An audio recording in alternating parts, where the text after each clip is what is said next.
Hi praise lord. దేవుని పరిశుద్ధ నామానికి స్తోత్రం కలుగును గాక. ఈరోజు దేవుని వాగ్దానము కీర్తనల గ్రంథము 16వ అధ్యాయము 8వ వచనమును చూద్దామా. సదాకాలం యెహోవా యందు నా గురి నిలుపుచున్నాను, ఆయన నా కుడిపార్శ్వమందున్నాడు గనుక నేను కదల్చబడను. ఆమేన్. హల్లెలూయా. సహోదరి సహోదరుడా, కీర్తనకారుడైన దావీదు అంటున్నాడు ఏంటంటే, నా గురి నా దృష్టిని నేను దేవుని యందు నిలిపి ఉన్నాను. ఆయన నా కుడిపార్శ్వమున ఉన్నాడు. నాకు సహాయం చేయటకై, నన్ను ఆదుకొనుటకై, నన్ను బలపరచుటకై, శత్రు చేతిలో నుండి ప్రతి విధమైన భీతి భయము నాకు కలగకుండా ప్రతి దాని నుండి నన్ను విడిపించుటకు, నాకు సహాయం చేయటకు, నన్ను బలపరచుటకు, నేను ఎక్కడ కూడా పడిపోకుండా తొట్టిల్లకుండా దేవుడు నా కుడిపార్శ్వమున ఉండి ఆయన నన్ను కాపాడువాడై ఉన్నాడు. నా ఉద్దేశములు, నా ఆలోచనలు నేను దేవుని యందు నిలిపి ఉన్నాను.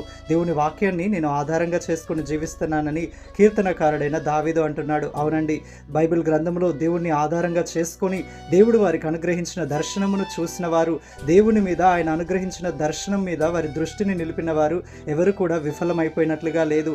యోసేపు తనకు ఎన్ని శ్రమలు కలిగినను ఆయన దర్శనము మీద, దేవుని మీద దృష్టి నిలిపాడు. ఆయన యందు భయభక్తులు కలిగి జీవించాడు. శ్రమపడ్డాడు, అవమానముల పాలయ్యాడు, నిందించబడ్డాడు, వెలివేయబడ్డాడు, త్రోసివేయబడ్డాడు. కానీ దేవుని యందు ఆయన నిలిపిన దృష్టి వలన, ఆయన యందు భయభక్తులు కలిగి జీవించడం వలన, దేవుడు ఆయనకిచ్చిన దర్శనము మీద ఆయన దృష్టి నిలుపుట వలన, దేవుడు ఆయన తోడు ఉన్నాడన్న నమ్మిక వలన ఆయన ఒక దినమున బానిసగా అక్కడ జీవిస్తున్న వ్యక్తి మరి ఆ దేశమునకే ప్రధానిగా అయ్యాడు. ఈరోజు కూడా నీకు కలుగుతున్న శ్రమను బట్టి నీ విశ్వాసాన్ని కోల్పోకు. దేవుని యందు నమ్మిక ఉంచు. ఆయన నీకు అనుగ్రహించిన దర్శనము మీద, దేవుని మీద నీ దృష్టిని నిలిపి విశ్వాసముతో ముందుకు సాగు. ప్రభువు కూడా నిన్ను హెచ్చిస్తాడు. నీవు కూడా కదల్చబడవు. I mean praise the Lord. May God bless you all.